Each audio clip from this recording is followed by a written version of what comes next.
Je me souviens encore du silence glacial qui a envahi nos bureaux le jour où nous avons réalisé que l'entreprise sombrait. Nos employés étaient figés, abasourdis par la nouvelle. J'avais grandi entre ces murs. L'empire de mon père, bâti à partir de rien, s'effondrait maintenant sous le poids de mauvaises décisions, d'expansions risquées et de systèmes obsolètes. C'était comme regarder un être cher s'éteindre lentement, impuissant à l'arrêter. Notre siège social, un immeuble haussmannien au cœur du 8e arrondissement de Paris, avait toujours représenté pour moi la solidité et la permanence. Les hauts plafonds ornés de moulures, les parquets en point de Hongrie qui craquaient sous nos pas, tout cela semblait éternel. Les entreprises Moreau étaient une institution dans le secteur de la logistique depuis 3 générations. Mon grand-père avait commencé avec 3 camions après la guerre, et mon père, François Moreau, avait transformé cette petite affaire en un géant national. Mais ce matin-là, en regardant par les fenêtres qui donnaient sur l'avenue des Champs-Élysées, je voyais notre héritage se dissiper comme la brume matinale sur la Seine. Personne n'avait de plan. Personne ne savait quoi faire. Sauf moi, Sophie Moreau, la fille cadette, celle qu'on n'écoutait jamais aux réunions du conseil d'administration. J'avais rejoint l'entreprise après mes études à HEC, pleine d'idées et d'ambition. Mais mon père continuait de me voir comme sa petite fille, pas comme la diplômée en gestion que j'étais devenue. Durant les nuits blanches qui ont suivi, j'ai travaillé en isolation, poussé par le désespoir et un besoin profond de prouver ma valeur pas seulement à mon père, mais à moi-même. J'ai commencé à concevoir un logiciel de gestion logistique, quelque chose dont nos concurrents n'avaient même pas encore rêvé. Il était intelligent, intuitif et évolutif. Il permettait de prévoir les perturbations dans la chaîne d'approvisionnement avant même qu'elles ne surviennent. Si ça marchait, ça changerait tout. Mon petit appartement de la rue Montorgueil s'est transformé en laboratoire improvisé. J'ai recruté discrètement Thomas, un ami développeur de l'école d'ingénieurs qui travaillait chez Ubisoft, et Léa, une ancienne camarade de classe devenue experte en intelligence artificielle. Nous avons travaillé sans relâche, buvant des litres de café du Café de la Paix en bas de chez moi, grignotant des croissants de la boulangerie Storé pendant que nous codions jusqu'à l'aube. « Tu es folle, Sophie, me disait Thomas en secouant la tête. Ton père ne va jamais accepter de mettre tous ses œufs dans ce panier-là. Mais je connaissais l'entreprise mieux que quiconque. J'avais passé mes étés à travailler dans chaque département, de l'entrepôt de Rungis au bureau de direction.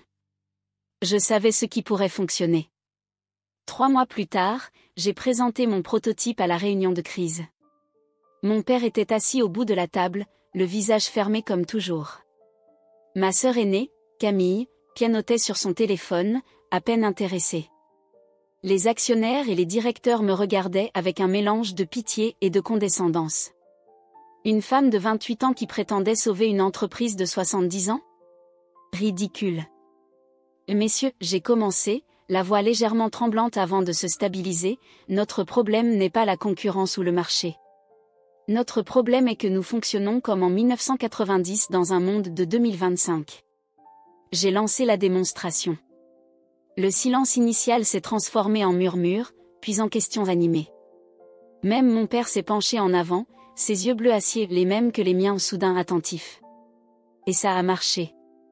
Dans les 6 mois qui ont suivi le lancement du logiciel, nous n'avons pas seulement survécu, nous avons prospéré. Les contrats affluaient de tous les coins de l'Europe. La valeur de l'entreprise a explosé. En un an, nous avions généré plus de 500 millions d'euros de bénéfices. Les gens parlaient d'un miracle. Mon père l'appelait un coup de chance. Mais je m'en fichais. Je pensais, j'espérais, que peut-être maintenant, enfin, il me verrait. Le logiciel, que j'avais baptisé Cassiopée d'après la constellation que mon père m'avait appris à repérer quand j'étais petite, était devenu indispensable à notre fonctionnement. Les camions de notre flotte, maintenant équipés de capteurs connectés, transmettaient des données en temps réel. Nos entrepôts automatisés fonctionnaient avec une efficacité que nos concurrents nous enviaient. Lors d'une conférence au Palais des Congrès, un journaliste de Les Échos m'a demandé comment j'avais réussi là où tant d'autres avaient échoué. J'ai répondu simplement, j'ai regardé l'entreprise avec des yeux neufs, sans être prisonnière du « c'est comme ça qu'on a toujours fait ». L'article qui a suivi était élogieux. Ma photo est apparue en première page du magazine Capital. J'étais devenue, presque sans m'en rendre compte, le nouveau visage des entreprises Moreau. Les clients demandaient à me rencontrer. Les investisseurs voulaient connaître ma vision. Même nos employés les plus anciens, ceux qui m'avaient vu grandir, me regardaient différemment. Mais la seule personne dont j'attendais la reconnaissance restait stoïque. Mon père continuait de diriger nos réunions comme si Cassiopée était un simple outil, pas la bouée de sauvetage qui avait sauvé son héritage. Comme si je n'étais toujours que la petite dernière qui jouait avec des ordinateurs. Un soir, alors que je travaillais tard au bureau, il est passé devant ma porte ouverte. Il s'est arrêté, m'a regardé un moment, puis a simplement dit « Tu devrais rentrer, il est tard ». Pas un mot sur les chiffres records que nous venions d'annoncer. Pas un mot sur le fait que j'étais la raison pour laquelle les lumières de l'entreprise étaient encore allumées. Je me suis dit que cela viendrait. Qu'il avait besoin de temps pour accepter que sa fille cadette, celle qu'il avait toujours vue comme la rêveuse de la famille, avait sauvé son empire. J'ai attendu, patiente, confiante que mon moment de reconnaissance arriverait enfin. Mon père a invité toute la famille pour un dîner un samedi soir. C'était inhabituel, nous étions rarement tous réunis en dehors des fêtes de fin d'année ou des anniversaires. La demeure familiale, une maison de maître dans le quartier de Neuilly-sur-Seine, brillait de tous ses feux ce soir-là. Je me suis habillée avec soin, choisissant une robe cendreau bleu marine, sobre mais élégante. Mon cœur battait d'un optimisme prudent. Peut-être que c'était ça la reconnaissance que j'avais attendue toute ma vie. J'ai pris le métro jusqu'à la station Pont de Neuilly, puis marché le long de l'avenue Charles de Gaulle. L'air était doux pour un mois d'avril à Paris. Les marronniers commençaient à fleurir, et leur parfum subtil m'a rappelé les printemps de mon enfance, quand papa me portait sur ses épaules pour que je puisse toucher les fleurs. En arrivant, j'ai trouvé ma mère, Elisabeth, affairée à donner des instructions à Martine, notre gouvernante depuis plus de 20 ans. Maman m'a embrassée distraitement. « Ton père est d'excellente humeur », m'a-t-elle chuchoté. Il a dit qu'il avait une grande annonce à faire. Le salon était déjà rempli de membres de la famille. Mon oncle Philippe, le frère cadet de mon père et directeur financier de l'entreprise, sirotait un ricard en discutant avec ma tante Claire. Mes cousins, Pierre et Mathilde, me saluèrent chaleureusement. « La sauveuse de l'Empire Moreau », s'est exclamé Pierre en levant son verre de champagne. « On n'arrête pas de parler de ton logiciel au cabinet », a ajouté Mathilde, qui travaillait dans un grand cabinet d'avocats d'affaires. Mon grand-père, Albert Moreau, était assis dans son fauteuil habituel près de la cheminée, observant la scène avec ses yeux fatigués mais toujours vifs. À 92 ans, il venait rarement aux réunions de famille, préférant la tranquillité de sa maison en Normandie. Sa présence ce soir-là indiquait l'importance de l'occasion. Il m'a fait signe d'approcher. « Ta grand-mère aurait été fière », a-t-il murmuré en serrant ma main dans la sienne. « Elle a toujours dit que tu avais l'étoffe d'une Moreau. » Ces mots m'ont réchauffé le cœur plus que tout le champagne du monde. Camille, ma sœur aînée, est arrivée en retard comme d'habitude, vêtue d'une tenue qui semblait sortir tout droit d'un défilé Saint-Laurent, ses cheveux parfaitement coiffés malgré leur tardive. Elle n'avait jamais travaillé un seul jour dans l'entreprise, préférant jouer les mondaines et organiser des galas de charité. Pourtant, elle était toujours la préférée de papa, celle qui savait le faire rire, celle qui ressemblait tant à notre mère dans sa jeunesse. Et Sophie, ma petite sœur chérie, a-t-elle lancé en m'embrassant sur les 2 joues, laissant une trace de son rouge à lèvres Dior. J'ai entendu dire que tu as fait des merveilles avec tes ordinateurs. Elle a toujours eu ce don de transformer un compliment en condescendance. Nous nous sommes tous installés autour de la grande table en chêne massif qui avait vu défiler des générations de Moreau. Le clic des couverts et le tintement des verres à vin remplissaient la pièce. Martine servait un château Margaux 2015 que mon père réservait pour les grandes occasions. L'entrée, une terrine de foie gras maison avec du pain brioché, a été suivie d'un chapon de Bresse aux morilles et d'un gratin dauphinois. Des plats traditionnels que mon père adorait, préparés selon les recettes transmises par ma grand-mère. La conversation flottait autour de la table, légère et animée. On parlait de la dernière exposition au Centre Pompidou, du prochain match du PSG, des vacances d'été que certains prévoyaient sur la Côte d'Azur. Personne ne mentionnait l'entreprise, comme si par accord tacite, ce sujet était réservé pour plus tard. Je captais parfois le regard de mon père sur moi, indéchiffrable derrière ses lunettes à monture dorée. Au moment du dessert, une tarte tatin accompagnée d'une quenelle de crème fraîche d'Isigny, mon père s'est levé et a levé son verre. Ce soir, a-t-il commencé, j'ai une annonce spéciale à faire. Tout le monde s'est tourné vers lui, dans l'expectative. Le silence est tombé sur la table comme un voile. Comme vous le savez tous, les entreprises Moreau ont traversé une période difficile l'année dernière. Des hochements de tête autour de la table. Mais grâce à des innovations récentes, il a fait un léger signe dans ma direction, la première reconnaissance de ma contribution de toute la soirée. Nous sommes non seulement de retour sur pied, mais plus forts que jamais. Mon cœur s'est mis à battre plus fort. Enfin. Le moment que j'attendais. J'ai décidé qui mènera l'entreprise vers son prochain chapitre. Mon souffle s'est coupé.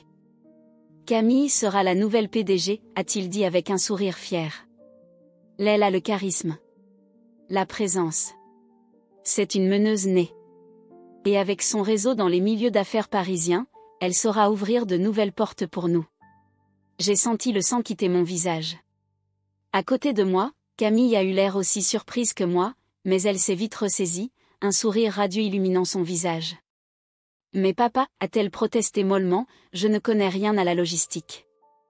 Tu apprendras, a-t-il répondu avec assurance. Tu as le nom, tu as l'éducation. Le reste viendra. Puis il s'est tourné vers mon oncle Philippe. Et Philippe restera directeur financier, bien sûr. Il guidera Camille dans ses premiers pas. J'étais figée, incapable de traiter ce que je venais d'entendre.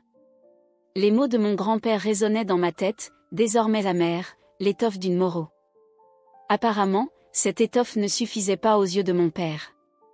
Puis il s'est tourné vers moi, comme s'il se souvenait soudain de ma présence.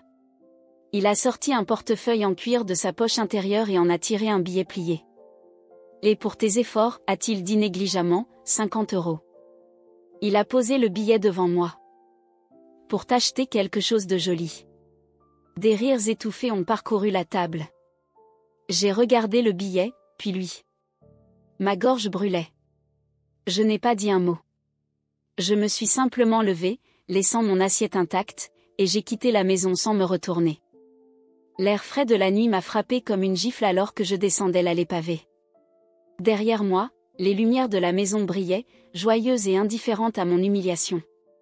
Au lieu de prendre le métro, j'ai marché sans but, traversant le bois de Boulogne puis longeant la Seine. Les lumières de la tour Eiffel scintillaient au loin, rappel ironique des rêves parisiens et des promesses non tenues. Mon téléphone a vibré plusieurs fois dans mon sac. Probablement ma mère, inquiète de mon départ précipité. Ou peut-être Camille, savourant sa victoire inattendue. Je l'ai ignoré. En passant devant le Grand Palais, j'ai pensé à tous ces matins où j'avais pris le métro ligne 1 jusqu'au bureau, pleine d'espoir et d'ambition.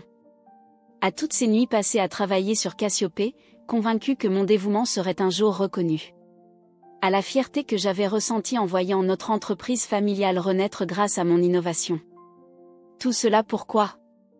Pour 50 € et un rire condescendant. J'ai fini par m'asseoir sur un banc le long des quais, regardant les bateaux-mouches chargés de touristes glisser sur l'eau noire.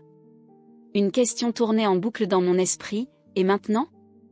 Rentrer travailler lundi comme si de rien n'était ?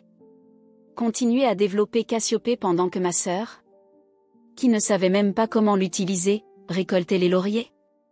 Accepter que dans la famille Moreau, le nom et le charisme l'emportaient toujours sur le talent et le travail ? Non. Quelque chose s'était brisé ce soir-là. Pas seulement mon cœur, mais aussi ma loyauté envers un homme qui ne m'avait jamais vraiment vu. Vers un empire qui, malgré son nom, ne serait jamais vraiment le mien. Je n'ai pas dormi cette nuit-là. Allongé sur mon lit dans mon appartement de la rue Montorgueil, j'ai fixé le plafond pendant des heures, rejouant les paroles de mon père dans ma tête. Tu n'es tout simplement pas assez bien. Il avait reconstruit son royaume, et il avait remis la couronne à quelqu'un qui n'avait jamais mis les pieds sur le champ de bataille. La trahison était plus profonde que je ne l'avais imaginé. Je n'étais pas seulement en colère, j'étais anéanti. Dehors, Paris s'éveillait lentement. Les premiers rayons du soleil caressaient les toits d'ardoise, et le cliquetis des volets métalliques des boulangeries résonnait dans les ruelles encore désertes. L'odeur du pain frais montait jusqu'à ma fenêtre ouverte. Un dimanche comme les autres pour la ville, mais pas pour moi. Je n'ai pas pleuré. Je n'ai appelé personne. Je me suis habillée, j'ai attrapé mon ordinateur portable, et je suis partie travailler tôt. J'ai marché jusqu'à notre immeuble sur les Champs-Élysées, savourant le calme inhabituel de l'avenue normalement bondée. Le vigile de l'entrée, Moussa, m'a regardé avec surprise. « Mademoiselle Sophie ? Un dimanche matin ? Bonjour Moussa. Oui, j'ai quelques dossiers à finaliser. » J'ai esquissé un sourire que je ne ressentais pas. Le bureau était silencieux le matin, un espace sacré avant le bourdonnement des réunions et des machines à café. Je me suis assise à mon bureau, j'ai ouvert le tableau de bord de Cassiopée, et j'ai regardé les chiffres sur l'écran des millions et des millions d'euros qui affluaient grâce à quelque chose que j'avais construit. Et puis ça m'a frappé, ce n'était plus seulement son entreprise. Sans moi, il n'y aurait pas d'entreprise. J'avais créé son avenir. Et si lui ne voyait pas ma valeur, d'autres la verraient. Ce matin-là, quelque chose a changé en moi. J'ai décidé que je n'allais pas demander une place à une table où je ne recevrais que des miettes. J'allais construire la mienne. Le billet de 50 € était toujours dans la poche de ma veste. Je l'ai sorti et l'ai épinglé au mur en face de mon bureau. Un rappel. Une motivation. J'ai ouvert mon ordinateur et j'ai commencé à coder. Pas pour les entreprises Moreau, mais pour moi. Ce que mon père ignorait, c'est que j'avais créé un double du cœur de Cassiopée sous un nom différent, hébergé séparément, sécurisé par un réseau que je contrôlais seul. Je l'avais fait par prudence, la confiance avait toujours été fragile dans notre famille. Je n'avais jamais imaginé devoir l'utiliser. Mais maintenant, c'était comme si le destin m'avait mis une arme entre les mains. Les heures ont passé sans que je m'en rende compte. À midi, Moussa m'a apporté un café et un pain au chocolat de la boulangerie du coin. « Vous travaillez trop, mademoiselle Sophie. » J'ai souri, cette fois sincèrement. Parfois, Moussa, le travail est la seule chose qui nous maintient debout. Il a hoché la tête, compréhensif, avant de retourner à son poste. Je me suis demandé ce qu'il penserait dans quelques mois, quand tout aurait changé. Mon téléphone a sonné. C'était Thomas, mon ami développeur qui m'avait aidé à créer Cassiopée. « Sophie. Tout va bien ? Tu as laissé une dizaine de messages sur mon répondeur hier soir. J'avais oublié mes appels désespérés de la nuit précédente. Thomas, j'ai besoin de toi. Et de Léa. C'est urgent, et c'est compliqué. Ça concerne l'entreprise ? Ça concerne l'avenir.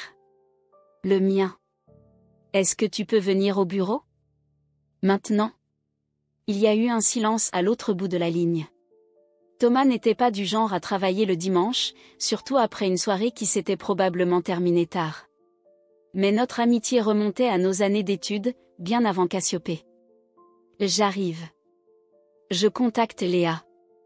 2 heures plus tard, nous étions réunis dans mon bureau. J'avais fermé les stores et verrouillé la porte. Sur mon écran, j'avais ouvert le code de la version parallèle de Cassiopée, celle que j'avais baptisée Andromède en privé.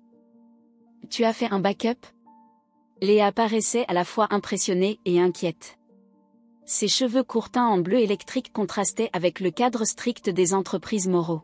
« C'est techniquement légal ? » J'ai développé les 2 versions simultanément, ai-je répondu, choisissant soigneusement mes mots. Cassiopée était pour l'entreprise. Andromède était mon assurance. Thomas a sifflé. « Et maintenant tu veux déployer Andromède ? Sous quel nom ? Phoenix System, ai-je dit sans hésitation. J'y avais réfléchi toute la nuit. Un clin d'œil à la Renaissance. Sophie. Thomas s'est assis lourdement sur le bord de mon bureau. Tu réalises ce que ça implique ? Tu vas concurrencer directement ton père. Après hier soir, ce n'est plus mon père. C'est juste un concurrent. Ma voix était plus dure que je ne l'aurais voulu. Écoutez, je ne vous demande pas de me suivre. Je comprends si vous préférez rester en dehors de ça. Léa a échangé un regard avec Thomas, puis a éclaté de rire. Tu plaisantes ? Quitter Ubisoft pour travailler sur un logiciel de logistique était déjà fou. Autant aller jusqu'au bout de la folie. Thomas a soupiré, mais un sourire se dessinait sur ses lèvres. De toute façon, Cassiopée, c'est toi. Sans toi, ils ne pourront pas la maintenir très longtemps. C'était vrai. J'avais délibérément conçu le système pour qu'il soit difficile à comprendre sans moi. Pas impossible, je n'étais pas malhonnête à ce point, mais suffisamment complexe pour que sa maintenance nécessite une expertise que seule une poignée de personnes possédait. Alors voilà le plan, ai-je dit en me redressant. On lance Phoenix System en parallèle. On développe Andromède jusqu'à ce qu'elle soit nettement supérieure à Cassiopée.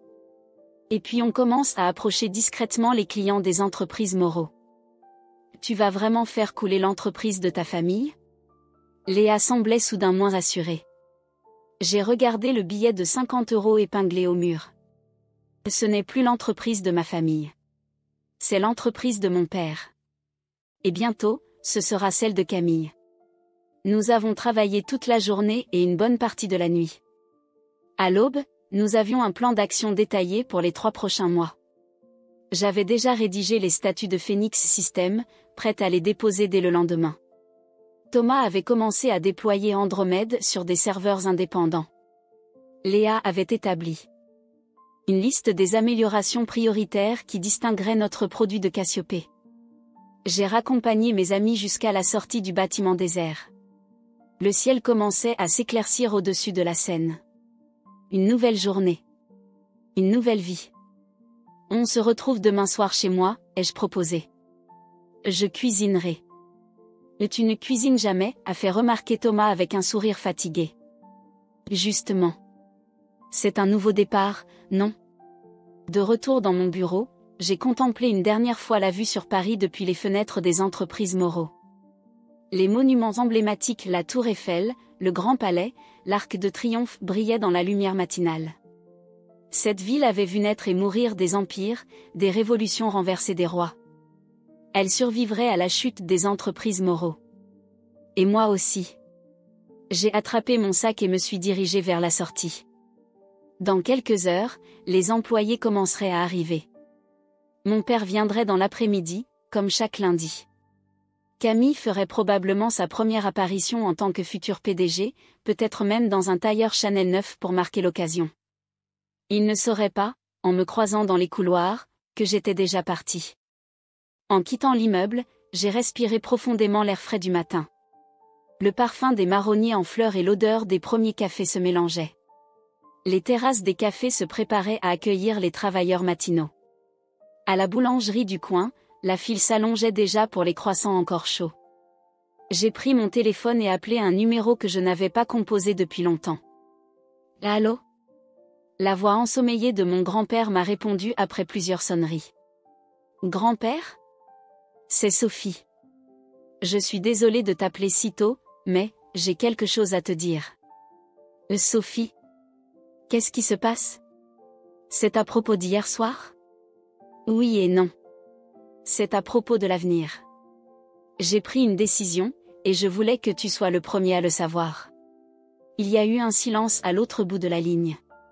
Puis la voix d'Albert Moreau, plus claire maintenant, « Je t'écoute, ma fille. » Et là, debout au milieu du trottoir parisien qui s'animait, j'ai raconté à mon grand-père mon plan pour Phoenix System.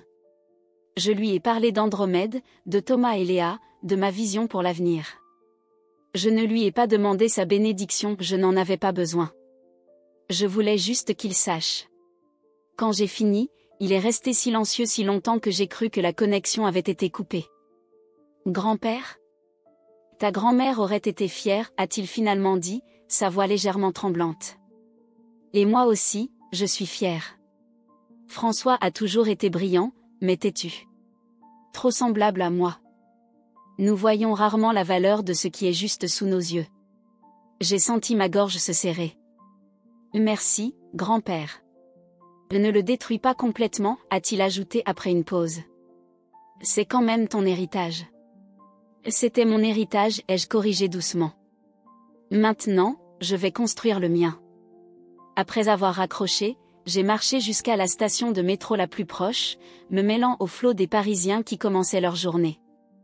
Demain, je serai l'une d'entre eux, plus de bureaux luxueux, plus de non-moraux pour ouvrir les portes. Juste Sophie, fondatrice de Phoenix System. C'était effrayant. C'était exaltant. Pour la première fois depuis longtemps, je me sentais vraiment vivante. Ce que mon père ignorait, c'était que j'avais créé un double du cœur de Cassiopée sous un nom différent, hébergé séparément, sécurisé par un réseau que je contrôlais seul. Je l'avais fait par prudence, la confiance avait toujours été fragile dans notre famille. Je n'avais jamais imaginé devoir l'utiliser. Mais maintenant, c'était comme si le destin m'avait mis une arme entre les mains. Le lundi suivant ce fameux dîner, j'ai déposé discrètement les statuts de ma nouvelle entreprise à la Chambre de commerce de Paris. Je l'ai nommé Phoenix System, un clin d'œil à la Renaissance. J'avais choisi un petit bureau dans le 11e arrondissement, loin des Champs-Élysées et du quartier des affaires traditionnelles. Un immeuble haussmannien reconverti en espace de coworking, peuplé de start-up et d'indépendants, où personne ne connaissait le nom Moreau.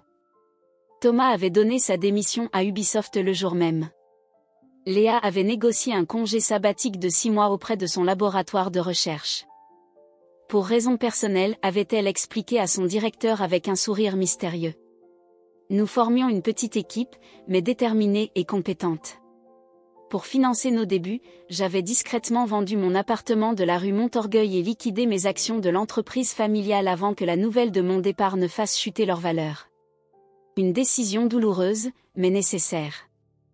J'avais également contacté quelques investisseurs indépendants, principalement d'anciens camarades d'HC qui avaient fait fortune dans la tech, leur présentant Andromède sous couvert de confidentialité. C'est exactement ce dont le secteur a besoin, avait déclaré Antoine Lefebvre, un ami devenu business angel, après ma présentation. Mais Sophie, tu réalises que tu vas directement concurrencer ton père ? Ce n'est pas mon intention, avais-je menti, sachant parfaitement que c'était précisément mon but. Le marché est assez grand pour plusieurs acteurs. En parallèle, je continuais de me rendre au bureau des entreprises Moreau chaque matin, comme si de rien n'était. Je souriais dans les couloirs, participais aux réunions, et regardais Camille s'installer progressivement dans son nouveau rôle. Elle avait transformé son bureau en une version miniature de son appartement parisien, œuvre d'art contemporain au mur, canapé de designer, machine à café italienne rutilante. Elle portait maintenant des tailleurs Chanel et des chaussures Louboutin, comme si l'apparence d'une PDG était plus importante que ses compétences. Sophie, chérie, m'avait-elle apostrophé un jour alors que je traversais l'open space. Tu pourrais m'expliquer comment fonctionne ce fameux logiciel ? J'ai une réunion avec Carrefour demain et je voudrais avoir l'air de savoir de quoi je parle. J'avais souri, retenant la réplique cinglante qui me brûlait les lèvres. Et bien sûr, Camille. Passons 1 heure ensemble cet après-midi. Et j'avais passé 60 minutes à lui expliquer Cassiopée de la façon la plus compliquée possible, noyant mes explications sous un jargon technique qu'elle n'avait aucune chance de comprendre ou de retenir. Elle avait hoché la tête, pris quelques notes, puis abandonné en soupirant. C'est terriblement complexe, tout ça. Je ne comprends pas comment tu t'y retrouves.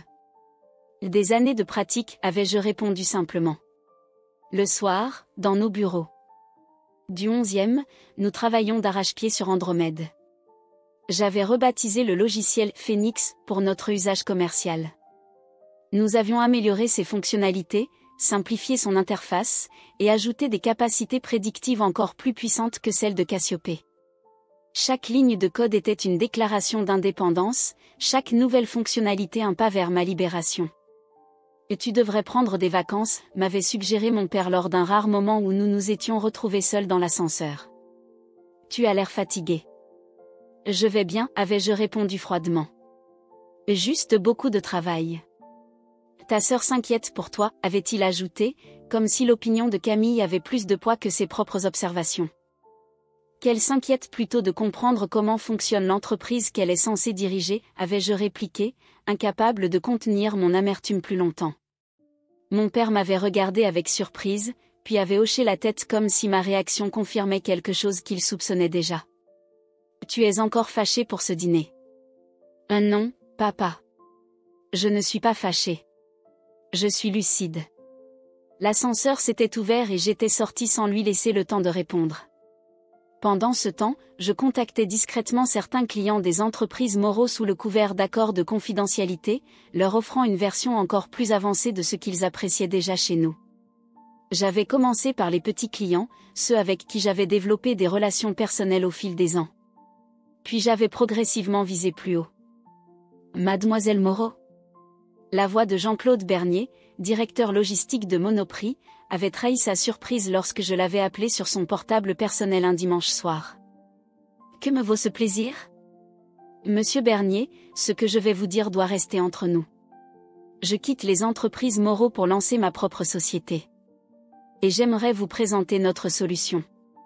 Il y avait eu un silence à l'autre bout de la ligne. Mais, n'est-ce pas un conflit d'intérêts? Je ne vous demande pas de rompre votre contrat avec mon père, avais-je précisé. Juste de venir voir une démonstration de notre nouveau produit.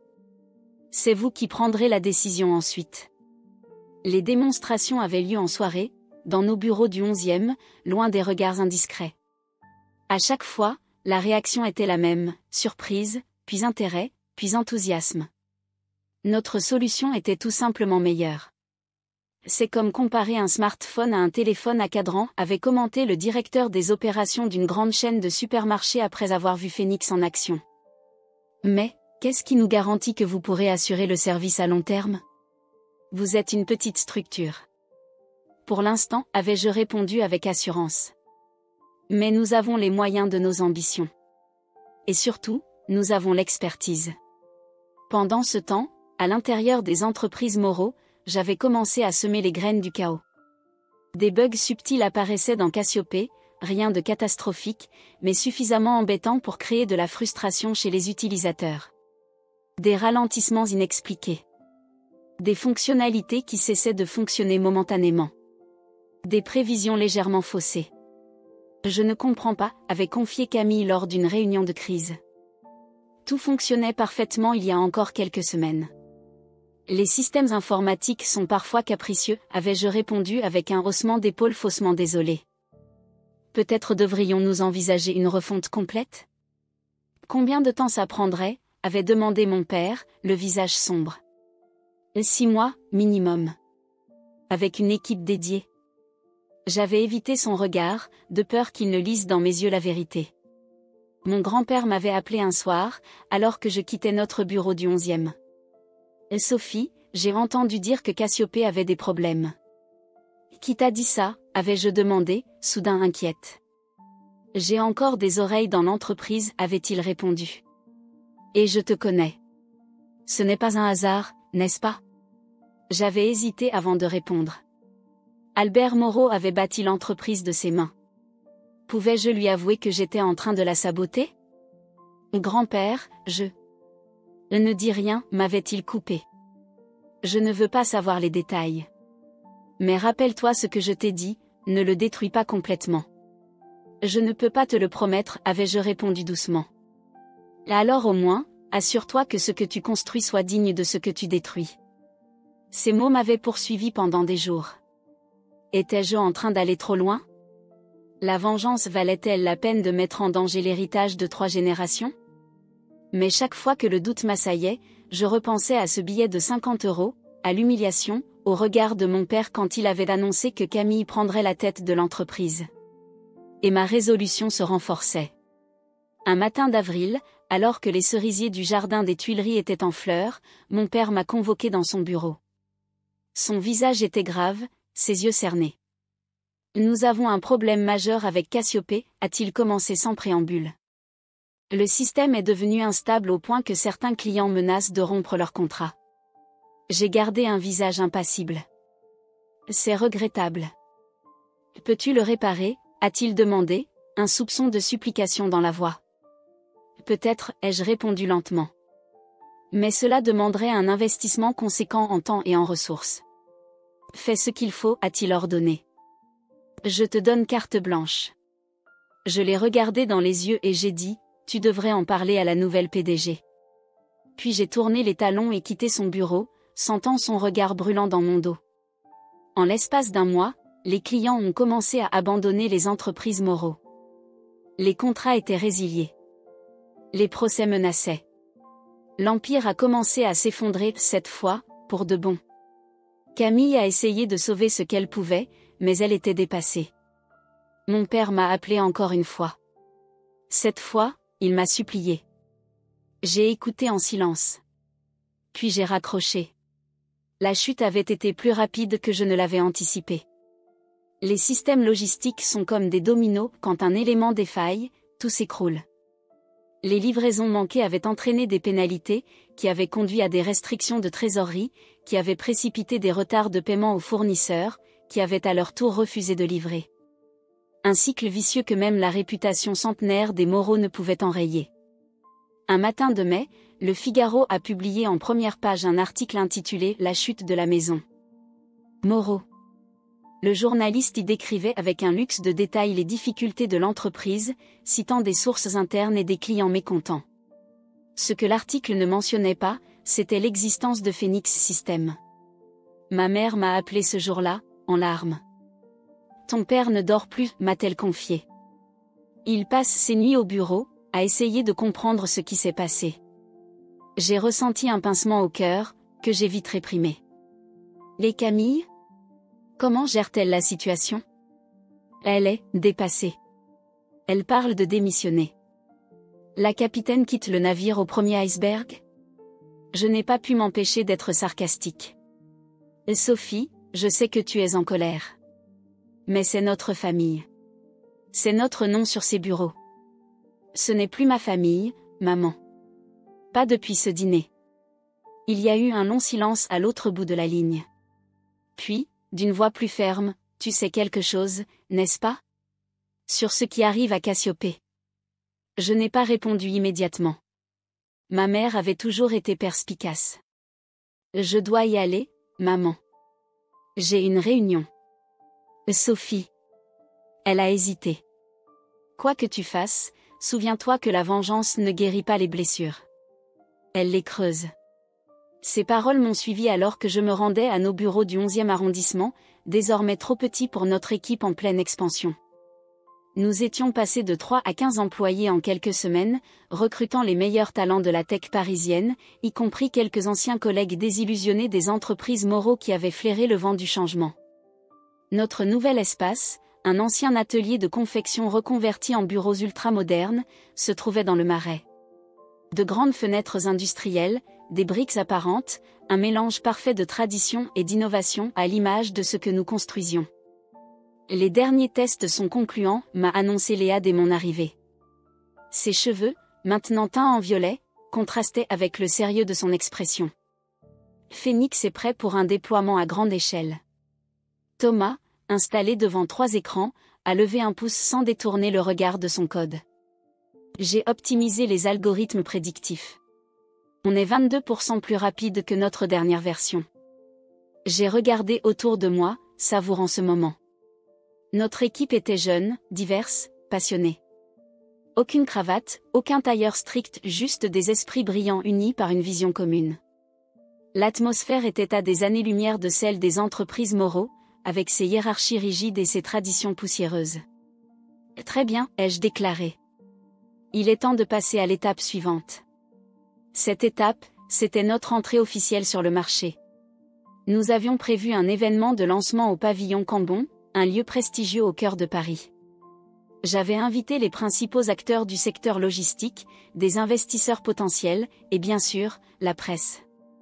Pas les entreprises Moreau, j'avais veillé à ce qu'aucune invitation ne leur parvienne. Le jour du lancement, j'ai enfilé un tailleur pantalon bleu marine, simple mais élégant. Pas de marque ostentatoire, pas de bijoux clinquants. Je voulais que l'attention se porte sur notre produit, pas sur mon apparence. En arrivant au pavillon Cambon, j'ai été surprise par l'affluence. La salle était comble, bourdonnante de conversation et d'anticipation. Des journalistes de la Tribune, des Échos, même de publications internationales comme le Financial Times. Mademoiselle Moreau. Un jeune homme s'est approché, carnet à la main. Julien Mercier, pour Le Monde. Pourriez-vous commenter les difficultés actuelles des entreprises Moreau ? On dit que leur système Cassiopée connaît des problèmes majeurs. J'ai souri poliment. Je suis ici pour parler de Phoenix Systems, monsieur Mercier. Pas de mon ancienne entreprise. Mais vous êtes bien Sophie Moreau, fille de François Moreau ? Je suis Sophie Moreau, fondatrice et PDG de Phoenix Systems, ai-je corrigé fermement. Et nous sommes sur le point de révolutionner la logistique en France et en Europe. Mon discours d'ouverture était bref mais percutant. J'ai parlé d'innovation, de résilience, de l'importance d'embrasser le changement plutôt que de s'accrocher au passé. Sans jamais mentionner directement les entreprises Moreau, chaque mot était une flèche dirigée vers la vision dépassée de mon père. Puis est venue la démonstration. Thomas et Léa ont présenté Phoenix en action, montrant comment notre système pouvait optimiser les chaînes d'approvisionnement en temps réel, s'adapter aux perturbations imprévues, et réduire les coûts tout en augmentant la fiabilité. Les expressions impressionnées dans l'assistance confirmaient ce que nous savions déjà, nous avions créé quelque chose d'exceptionnel. À la fin de la présentation, les applaudissements étaient nourris et sincères. Les gens se sont précipités vers nous, carte de visite à la main, questions aux lèvres. J'ai reconnu les directeurs logistiques de Carrefour, d'Auchan, de la SNCF, des clients potentiels de premier ordre. Votre solution est exactement ce dont nous avons besoin, m'a confié le représentant d'une grande entreprise de commerce en ligne. Surtout après les déceptions que nous avons eues avec notre fournisseur actuel. Je n'ai pas eu besoin de lui demander qui était ce fournisseur. Je le savais déjà. Alors que l'événement touchait à sa fin, j'ai aperçu une silhouette familière au fond de la salle. Mon cœur a fait un bond. Mon père se tenait là, seul, observant la scène avec une expression indéchiffrable. Nos regards se sont croisés à travers la foule. Il n'a pas souri, n'a pas hoché la tête. Il s'est simplement retourné et a quitté la salle. Je me suis excusée auprès du groupe avec qui je discutais et j'ai essayé de le rattraper, poussé par un instinct que je ne comprenais pas moi-même. Mais quand j'ai atteint la sortie, il avait disparu dans les rues parisiennes. Le lendemain, mon téléphone n'a pas cessé de sonner. Des clients potentiels voulaient des démonstrations personnalisées. Des investisseurs proposaient des financements à des conditions que nous n'aurions jamais osé espérer. Notre histoire avait fait le tour des médias, la femme qui s'était vue remettre 50 € après avoir sauvé une entreprise, pour finalement créer la sienne et révolutionner le secteur. Une semaine plus tard, nous avons signé notre premier contrat majeur avec une chaîne de supermarchés nationale. Puis un second avec un géant du e-commerce. Le troisième était avec la SNCF. Chacun de ces clients était un ancien des entreprises Moreau. Pendant ce temps, les nouvelles concernant mon ancienne entreprise empiraient. Les actions avaient chuté de 60%. Des licenciements massifs avaient été annoncés. On parlait de restructuration. Peut-être même de vente à un concurrent étranger. Un soir, alors que nous célébrions notre 10e contrat signé, Léa m'a prise à part. « Tu as vu ça ?» Elle m'a tendu son téléphone, ouvert sur un article des Échos. François Moreau démissionne, Camille Moreau à l'écart, annonçait le titre. L'article détaillait la restructuration des entreprises Moreau, avec l'arrivée d'un nouveau PDG extérieur à la famille, spécialiste du redressement d'entreprises en difficulté. J'ai ressenti un mélange complexe d'émotions. Satisfaction, bien sûr. Mais aussi une étrange tristesse. 3 générations de Moreau à la tête de l'entreprise, et maintenant, plus aucun. « Tu as réussi », a murmuré Léa. « Tu as eu ta revanche. » Ce n'était pas juste une revanche, ai-je répondu lentement. C'était une renaissance. Cette nuit-là, en rentrant dans mon nouvel appartement du quartier de la Bastille, plus grand, plus lumineux, mais toujours modeste comparé à ce que ma nouvelle fortune m'aurait permis, j'ai repensé au chemin parcouru. 4 mois plus tôt, j'étais assise dans ce dîner humiliant, recevant 50 € pour avoir sauvé l'entreprise familiale. Maintenant, j'étais à la tête d'une start-up valorisée à plusieurs millions d'euros, en passe de devenir leader sur son marché. Je n'ai pas regardé en arrière. Je n'en avais pas besoin. Le passé m'avait enseigné tout ce dont j'avais besoin pour construire un avenir meilleur. Et alors que je me tenais devant une foule lors de notre lancement officiel sur les Champs-Élysées, ironiquement, à quelques pas des bureaux des entreprises Moreau, j'ai enfin ressenti ce que je n'avais jamais ressenti auparavant, le pouvoir, le respect, et surtout, la paix. Mon discours ce jour-là était bref. Phoenix System n'est pas né des cendres d'une autre entreprise, ai-je déclaré, sachant que c'était un mensonge mais un mensonge nécessaire. Il est né de la conviction qu'il y a toujours une meilleure façon de faire les choses. Que l'innovation ne doit pas être freinée par la tradition. Que les idées ne doivent pas être jugées en fonction de qui les propose, mais de leur valeur intrinsèque. J'ai fait une pause, balayant la foule du regard. Et surtout, que parfois, il faut détruire pour reconstruire. Renaître pour vraiment vivre. Les applaudissements étaient assourdissants. Mon équipe rayonnait de fierté. Thomas avait les larmes aux yeux, lui qui avait quitté son emploi stable pour me suivre dans cette aventure folle. Léa sautillait presque d'excitation à côté de moi. Et quelque part au fond de la salle, à peine visible dans l'ombre, se tenait mon grand-père. Il ne souriait pas, ne faisait pas de gestes. Mais dans ses yeux, j'ai vu quelque chose que je cherchais depuis toujours, la reconnaissance. La fierté. L'acceptation. Des semaines plus tard, je me suis retrouvée à écrire une lettre. Pas pour lui, mais pour moi. J'ai déversé tout ce que j'avais voulu dire pendant des années. La fierté qu'il n'avait jamais montrée. Les moments où il m'avait humiliée. La force que j'avais dû rassembler seule. Je l'ai pliée et glissée dans une enveloppe, sachant que je ne l'enverrais jamais. Ce n'était plus à propos de lui. Il s'agissait de lâcher prise. C'était un dimanche matin ensoleillé. Je m'étais installée à la terrasse du Café de Flore, un lieu que mon père détestait pour son côté touristique mais que j'avais toujours aimé pour son histoire littéraire. Un carnet relié en cuir, un cadeau de Thomas pour mon anniversaire, était ouvert devant moi. La première page était blanche, intimidante. « Cher papa » ai-je commencé, hésitant sur les mots suivants. Comment résumer une vie d'attente déçue en quelques paragraphes ? Je t'écris aujourd'hui pour la dernière fois, même si tu ne liras jamais ces lignes. Je les écris pour moi, pour tourner la page définitivement.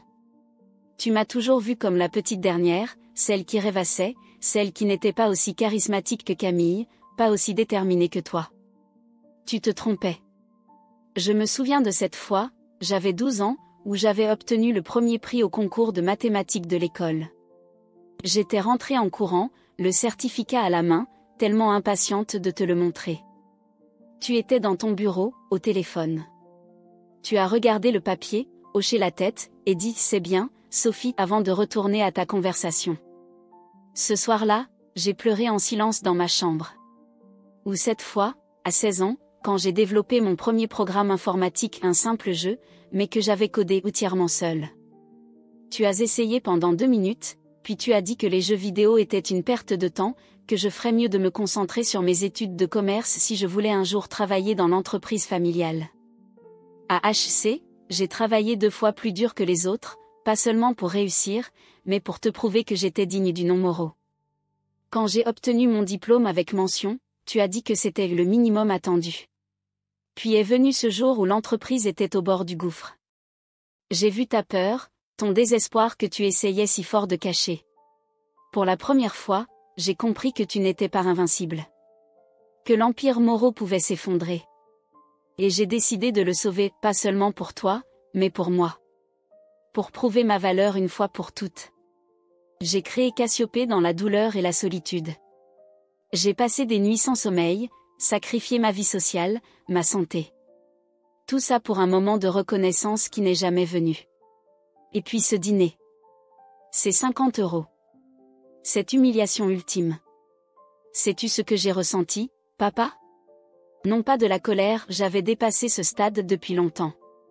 C'était comme si quelque chose s'était brisé en moi. Comme si le dernier fil d'espoir qui me rattachait à toi s'était rompu. Alors oui, j'ai détruit ton entreprise. Méthodiquement, froidement, efficacement. J'ai saboté Cassiopée, j'ai détourné tes clients, j'ai construit une meilleure version de tout ce que tu avais.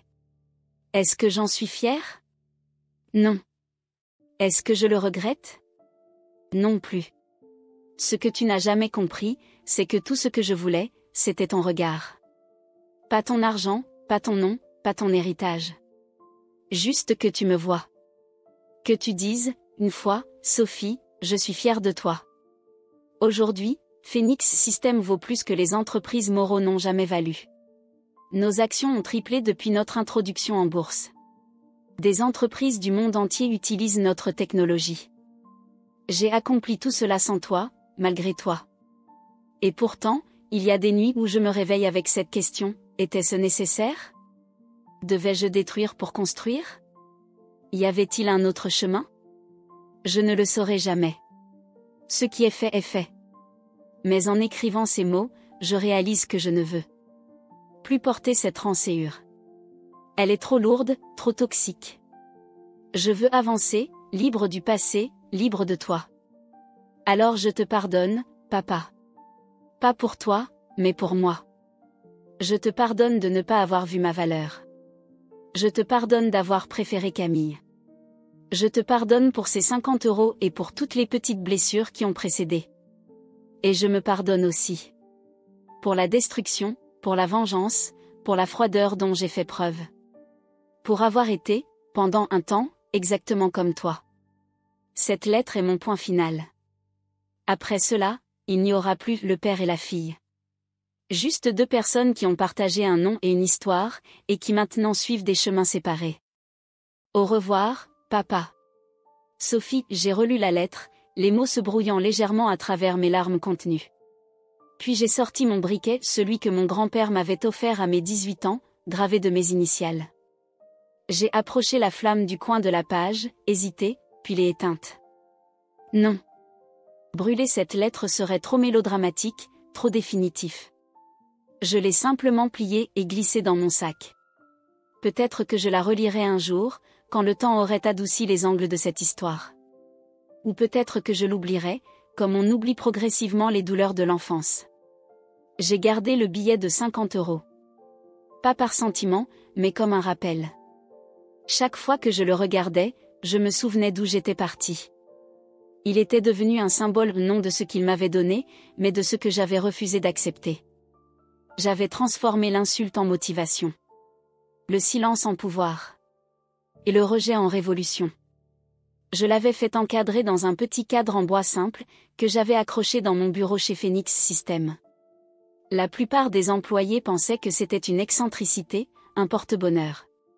Seuls Thomas et Léa connaissaient la véritable histoire. « Tu devrais l'enlever », m'avait suggéré Léa un jour. Ce n'est pas sain de garder un tel rappel de douleur. Ce n'est pas de la douleur que je vois quand je le regarde, avais-je répondu. C'est de la force. Un matin d'automne, alors que Paris se parait de couleur dorée, mon téléphone a vibré avec un numéro inconnu. Sophie Moreau, ai-je répondu distraitement, parcourant des yeux un rapport financier. Mademoiselle Moreau. La voix était formelle, professionnelle. Je suis maître Levasseur, notaire. Je vous appelle au sujet de votre père, François Moreau. Mon cœur s'est arrêté un instant. Mon père? Que lui est-il arrivé?